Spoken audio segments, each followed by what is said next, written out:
Let's jump right into this explainer. Today, we're unraveling a literal high-stakes coding mystery, one that completely drained a massive bank deposit. It plays out like a dramatic IT thriller, but it's grounded in a very real, incredibly dangerous flaw, one that developers can easily trigger before they've even had their morning coffee. It all starts with two users, a brand new bank account, and a massive chunk of missing cash. So here's how the drama actually unfolds. At exactly 10 a.m., Anjali deposits her 50,000 rupee bonus into a brand new account for a house deposit. Great, right? Well, just 5 minutes later, Rahul opens his own entirely separate banking app, which, by the way, previously had a balance of 0, and he absolutely panics because it suddenly displays that exact same 50,000 rupees. Fast forward to 10:10 a.m. Anjali transfers 40,000 to her landlord for rent. Literally 1 minute later, an alert chimes on Rahul's phone. His account has inexplicably been drained. Rahul is left staring at a hijacked balance of just 10,000 rupees. I mean, the math makes sense, right? 50,000 minus 40,000. But the underlying logic, it is completely broken. This set off a massive panic between the two of them because they had explicitly created entirely separate identities in the system. They used a specific new bank account command for Anjali and a totally separate new bank account command for Rahul.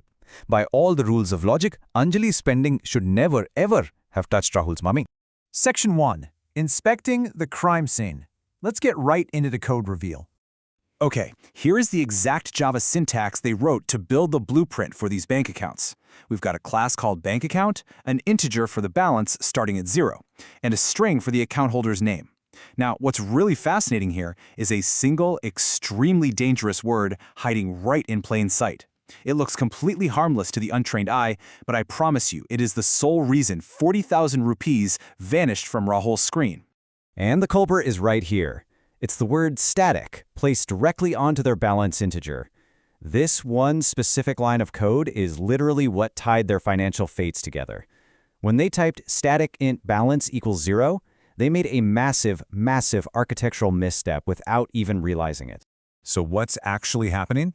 Well, the static keyword is incredibly powerful. It completely bypasses standard heap memory, where individual objects usually live.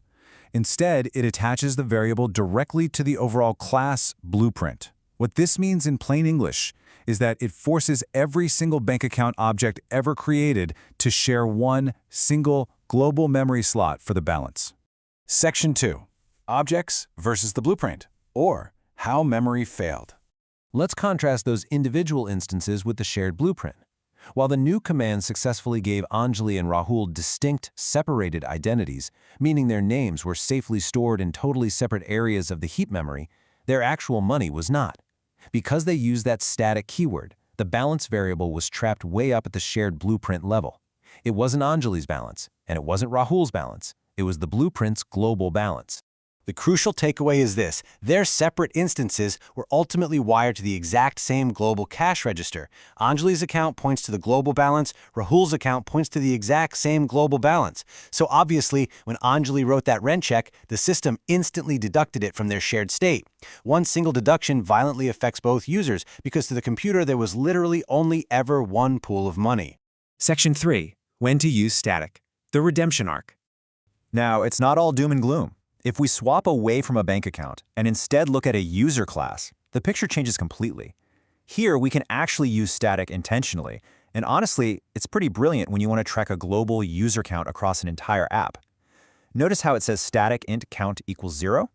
We actually want every new user to affect a single shared number, so we know exactly how many people have registered in total. Let's see this successful architecture in action. Step 1. Alice registers. We run new user Alice, and the code bumps that shared counter to 1. Step 2, Bob registers. We run new user Bob, and it successfully increments that exact same shared counter up to 2. Because the counter is static, it remembers the global state perfectly. Alice and Bob securely update the exact same tracking number, making static a highly beneficial architectural tool when used right rather than a nasty bug. So we've seen how powerful and potentially destructive global shared memory can be. To wrap up this explainer, I want to leave you with a dramatic final thought to test what you've learned today. Take a look at this logic puzzle. If static fields exist at the class level before any objects are even created with the new command, what happens if a static method tries to access a non-static variable? Think carefully about how memory works here. Drop your answer in the comments, and I'll see you in the next one.